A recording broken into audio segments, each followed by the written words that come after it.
What's going on, everybody? Paul here, coming at you with your Crypto Coffee Update, where we start the day by discussing news and upcoming events in the cryptoverse. All, of course, while enjoying our fresh cup of coffee.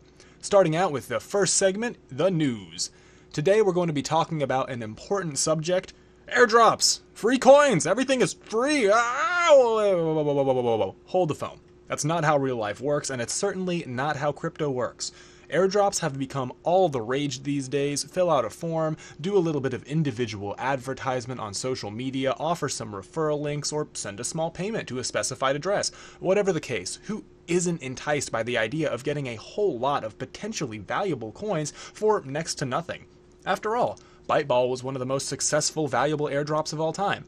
Bitcore does a pretty good job of keeping up with their weekly airdrops, and Rebellious Token is a more recent airdrop that proved to be a pretty honest project so far. Now, I never rule anything out. The saying is trust but verify for a reason. Airdrops are a unique and innovative way to ensure a more spread out supply free of super whales or centralized price manipulation from a handful of actors.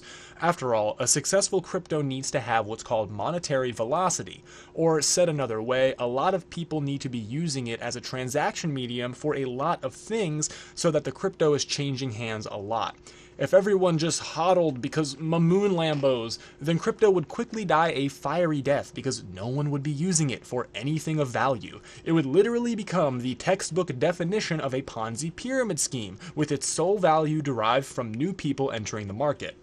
Yet another reason why the technocratic just hodl and wait for the magic tech that doesn't work and may not ever work properly. It's just a horrible idea, both in the short and the long term. Speaking of which, have you seen the new mini POS for Bitcoin Cash? It runs on a phone. It's nice. Anyways, we're off topic. When we see the term airdrop in crypto, we think free stuff. But you don't want a free disease, a free credit card, or a free bear trap on your leg, so let's explore how to stay safe when looking for these quality airdrops. Fantastic article from Christine Masters on the subject over at Cryptoverse. Go check it out in the description. She lists 5 ways to keep yourself safe in regard to airdrops that I'll expand on as we go. First topic is the past airdrops. We see a lot of airdrops for already existing tokens, OMG and Stellar are 2 examples given. But these airdrops are closed, they're done, finito. We have missed the boat, folks, and we're not going to be able to catch up by swimming. While it's tempting to send off some information to try and score some free coins, remember, sending off your private keys is like sending off your bank card, PIN number, and routing information all wrapped up nicely in a sealed envelope. It's fundamentally reckless and dangerous. It's unnecessary. No legitimate project will ask for your private keys. Second topic, linked addresses. This is one that's a little less obvious. We forget about things we do online, but blockchain does not. Any transaction you do is going to be logged forever, so if you provide your address to a shady airdrop, then that address is potentially on the radar for a little more activity than you signed up for, so careful where you send it. Third topic, gas expenses. Nothing like sending $10 worth of Ethereum only to realize it costs you $40 additional worth of Ethereum in gas fees. Yikes. Fourth topic, time wasted.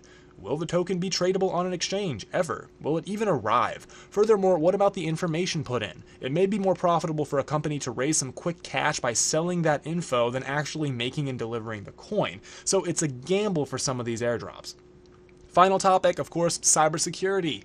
We pretty much already covered this topic. Private keys are your all-in-one security code. If you don't control the private keys, you de facto do not own that crypto, even if it's yours by right. If an airdrop asks you to enter your Ethereum private keys, it's safe to say with a 99.99% chance of probability, it's a scam. They don't need your keys at all, for any reason.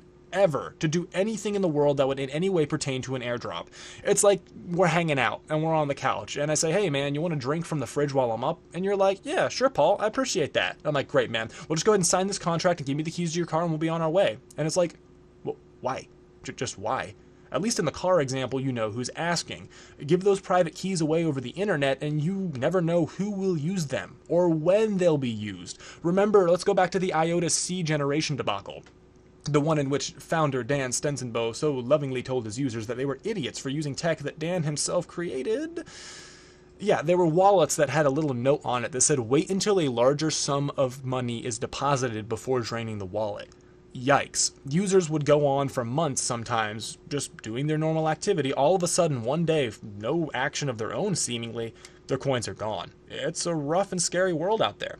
These are just a few ways to stay safe when hunting good airdrops. For more information, check out Christine's article below in the description and join up on the Cryptide Discord. What are you waiting for? If there's any project you're unsure about, I have no problem doing some research into it and letting you know my opinion on what I find out. After all, we're all in this together. Alright, that wraps it up for the news. Let's go ahead and get into your Crypto Coffee update for Friday, March 16th.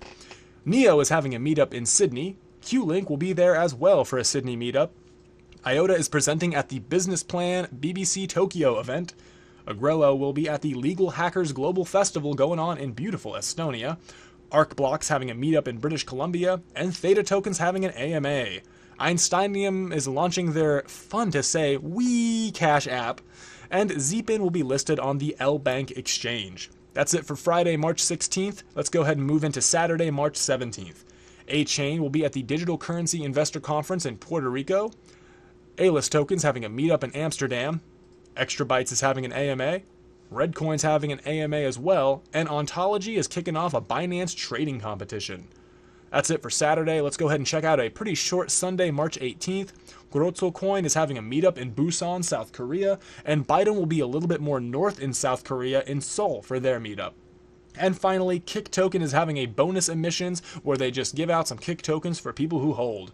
Of course, we have a B-list coin section where I put some tokens that either are lower on the coin market cap or are just things that don't seem to have the marketing or technical fundamentals, in my opinion, to make it onto the main list. However, if these are coins that you guys know, love, and have some information about that you think deserve to be on the main list, let me know in the comments. I want to hear from you guys. This is your Crypto Coffee update as much as it is mine, and it's my job to keep you guys informed. After all, like I said, we're all in this together, so I need to know what to report on. Let me know below in the comments. Thanks so much for watching. Like, share, subscribe. Check us out on Discord, as I said. Follow us on Twitter. We're also on a whole slew of decentralized alternatives like InvestFeed, D2, BitChute, etc. I'll put those in the description as well.